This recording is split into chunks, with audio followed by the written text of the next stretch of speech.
Never imagined I would become the person who had to learn how to survive their own life. There was a time when I believed strength was loud, confidence was visible, and resilience looked like never breaking at all. I believed that if I kept pushing, if I stayed silent, if I endured long enough, life would eventually reward me for my patience. But what no one tells you is that sometimes life doesn't reward endurance, it waits for your awakening. And mine came after everything burned. There I was, standing in the ruins of the life I once prayed for, wondering how something that looked so promising could leave me feeling so empty. I had loved deeply, trusted fully, and given pieces of myself without keeping enough for my own survival. I wore a smile while carrying storms inside my chest. I showed up for everyone else while quietly disappearing from myself. And when it all finally collapsed, it didn't happen with noise, it happened with exhaustion. The kind of exhaustion that seeps into your bones. The kind that makes you question your worth, your choices, and your ability to keep going. I remember waking up one morning, staring at the ceiling, feeling like the weight of my entire past was pressing down on my chest. I wasn't just tired, I was depleted. Emotionally, mentally, spiritually. I had nothing left to give, and yet the world still expected me to function. That was the moment I realized something had to change. Because resilience isn't born in comfort. It's born in moments when you're forced to decide whether you will let the fire destroy you or refine you. At first, I didn't feel powerful. I felt broken. I felt ashamed for how much I had tolerated. Ashamed for how long I stayed. Ashamed for not seeing the signs sooner. I replayed every decision in my head, wondering where I went wrong, wondering why I wasn't enough to be loved gently. But what I didn't understand then was that resilience doesn't come from having all the answers. It comes from surviving the questions. Some days, just getting out of bed felt like a victory. Some days, breathing through the pain was the only thing I could manage. And yet, even in my weakest moments, something inside me refused to die. A quiet voice whispered, "This is not the end of your story." I didn't know how or when, but I knew I wasn't meant to stay in the ashes. The ashes, though they teach you things no success ever could. They teach you who you are when everything you leaned on is gone. They teach you the difference between love and attachment, between survival and living. They force you to sit with yourself, stripped of illusions, stripped of expectations, stripped of who you thought you had to be. I began to notice how strong I had been without ever giving myself credit. I had survived heartbreaks that shattered my identity. I had endured silence where love should have lived. I had carried responsibilities while my own heart was breaking. And still I was standing. Not healed. Not whole. But standing. And that's where resilience begins, not when you feel strong, but when you refuse to give up despite feeling weak. I started rebuilding slowly, painfully, honestly, learned that healing isn't linear, and growth doesn't announce itself. Some days felt like progress, others felt like setbacks, but every single day I chose to keep going. I stopped asking why it happened to me, and started asking what it was trying to teach me. That shift alone changed everything. I learned to sit with discomfort instead of running from it. To feel the grief without letting it define me. To release the version of myself that believed love meant sacrifice at the cost of self. I learned that resilience isn't about bouncing back to who you were, it's about rising into who you're becoming. There were nights I cried myself to sleep, mourning the life I thought I would have. But there were also mornings where hope crept in quietly, reminding me that endings make room for beginnings. That destruction clears space for rebirth. That ashes are not proof of failure, they are evidence of survival. And somewhere between the pain and the healing, I realized something profound. I was never weak for breaking. I was strong for surviving what broke me. This was only the beginning. Because rising from the ashes doesn't happen all at once. It happens in moments, in choices, in courage you didn't know you had. And as the fire burned away everything that wasn't aligned with my truth, what remained was something unshakable. Once the dust settled, once the tears slowed and the noise of everything I had lost grew quiet, I was left with something I'd avoided for a long time myself. No distractions. No roles to perform. No one to rescue or convince or prove anything to. Just me, sitting in the aftermath of a life that no longer fit. That's when the real work began. Because resilience isn't just about surviving what hurts you. It's about unlearning what kept you stuck there. I had to confront the patterns I ignored, the boundaries I never set, and the version of love I accepted because I believed it was all I deserved. That realization didn't come gently. It came with discomfort, resistance, and moments where I wanted to run back to what was familiar, even if it was painful. Familiar pain feels safer than unfamiliar healing. I had to learn how to stand in the fire without letting it consume me. To sit with the emotions I buried for years, anger, grief, disappointment, guilt, and allow them to surface without judgment. I realized that I had been so focused on being strong for everyone else that I never allowed myself to be human. And healing required honesty, not perfection. Some days I felt powerful, like I was finally stepping into my truth. Other days I felt fragile, questioning whether I was strong enough to rebuild at all. But resilience taught me something important during those moments. It isn't loud confidence. It's quiet persistence. It's choosing yourself even when it feels uncomfortable, even when it feels lonely. I started setting boundaries, and that alone felt like learning a new language. Saying no felt foreign. Protecting my peace felt selfish. Walking away from what drained me felt terrifying. But every boundary I set was a brick in the foundation of the life I was rebuilding. I began to understand that resilience is not about enduring harm. It's about refusing to continue it. I stopped explaining myself to people who never listened. I stopped shrinking to make others comfortable. I stopped pouring into spaces that gave me nothing in return. And with each choice, I felt something shift inside me. A strength I didn't recognize at first. A confidence that wasn't rooted in validation but in self-respect. There were moments I doubted myself. Moments where loneliness crept in and whispered that I was asking for too much. That I was being difficult. That maybe I should just go back to what I knew. But then I remembered the ashes. I remembered how it felt to lose myself. And I promised myself I would never betray my healing just to feel accepted. Resilience taught me how to trust myself again. I learned to listen to my intuition, the quiet voice I had ignored for so long. The one that warned me before things fell apart. The one that begged me to choose myself when I didn't think I was allowed to. I realized that my intuition was never wrong. I just didn't honor it. Slowly, I began rebuilding my identity, not based on who I was to others, but who I was becoming for myself. I explored what brought me peace, what sparked joy, what aligned with my values. And for the first time in a long time, I allowed myself to dream again, not of perfection, but of peace. I learned that resilience doesn't mean you never feel fear. It means you move forward despite it.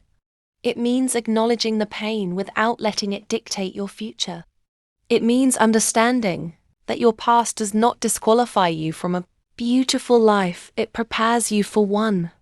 The fire had taken a lot from me, but it also gave me clarity.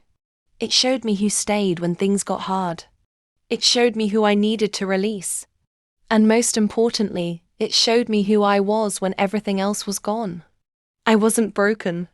I was becoming. And as I stood there, stronger than I ever realized, I understood that rising from the ashes isn't about erasing your scars. It's about wearing them as proof that you survived what was meant to destroy you. This was the moment resilience stopped being survival tool and became a way of life. In every healing journey, when survival is no longer enough, when simply making it through the day no longer satisfies the hunger inside you that wants meaning, I reached that moment quietly, not with a dramatic breakthrough, but with a deep understanding that I didn't go through everything just to remain the same. Pain changes you, but resilience decides how. I began to see my experiences differently, not as punishments, but as preparation. Every heartbreak had sharpened my awareness. Every disappointment had strengthened my discernment. Every loss had stripped away illusions I once clung to. And while I wouldn't have chosen the fire, I couldn't deny the strength it gave me. For the first time, I stopped asking what I lost and started asking what I gained. I gained clarity. I gained courage. I gained the ability to stand alone without feeling abandoned by myself. I learned that power doesn't come from control, it comes from acceptance. From knowing what you can change and having the wisdom to walk away from what you cannot. I started speaking differently to myself. The inner dialogue that once criticized every flaw began to soften. I replaced shame with compassion. I stopped punishing myself for not knowing what I know now. Resilience taught me that healing isn't about rewriting the past, it's about releasing the guilt attached to it. There were still days when memories resurfaced unexpectedly. Moments when a song, a place, or a scent pulled me back into old emotions. But instead of drowning in them, I learned to breathe through them, to acknowledge the pain without letting it define the moment. That was growth. Quiet, uncelebrated growth, but powerful. I realized that resilience is built in the moments no one sees, in the choices you make when no one is watching, in the discipline to keep healing even when it hurts, in the commitment to evolve even when it would be easier to stay the same. As I grew stronger, something unexpected happened. I began to inspire others without trying. People started opening up to me, sharing their struggles, their heartbreaks, their fears. And I understood then that resilience isn't meant to be hoarded. It's meant to be shared. Your survival becomes a light for someone else still, finding their way out of the darkness. That realization shifted my purpose. I stopped seeing myself as someone who was damaged and started seeing myself as someone who was transformed. My voice carried weight now.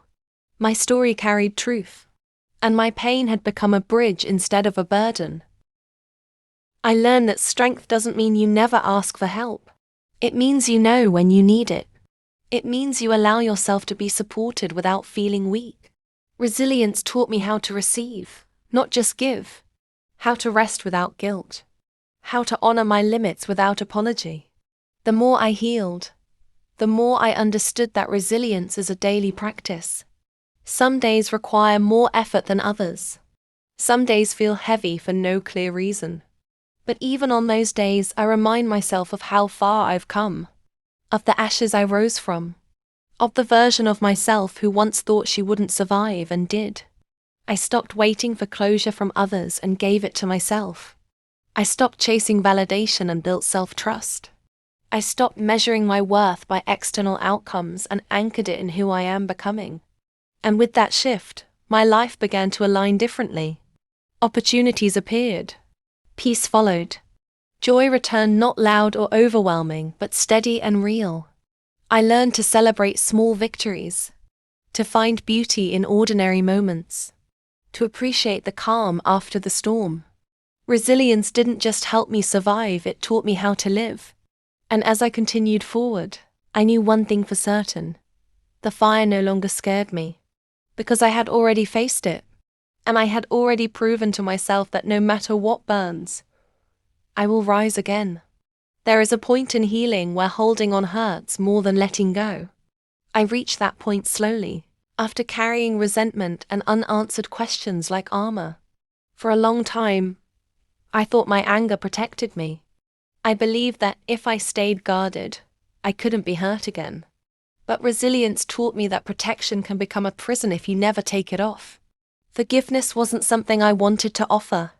Not at first. I believed forgiving meant excusing the pain, minimizing the damage, pretending it didn't matter. But I learned that forgiveness has nothing to do with them and everything to do with freeing yourself. It is not forgetting. It is not reconciling. It is releasing the emotional hold the past has on your present. I had to forgive the people who didn't love me the way I needed. The ones who took my kindness for granted. The ones who left without explanation. Or stayed without intention. But the hardest forgiveness, the one that took the most resilience, was forgiving myself. Forgiving myself for staying too long. Forgiving myself for ignoring the signs. Forgiving myself for believing love meant endurance. That forgiveness cracked something open inside me. It softened the parts of me that had been rigid with self-blame. It allowed compassion to replace criticism. And with that, I felt lighter, like I was finally putting down a weight I didn't realize I was carrying.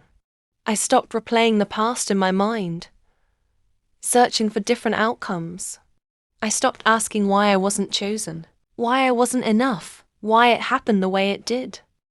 Those questions no longer served me.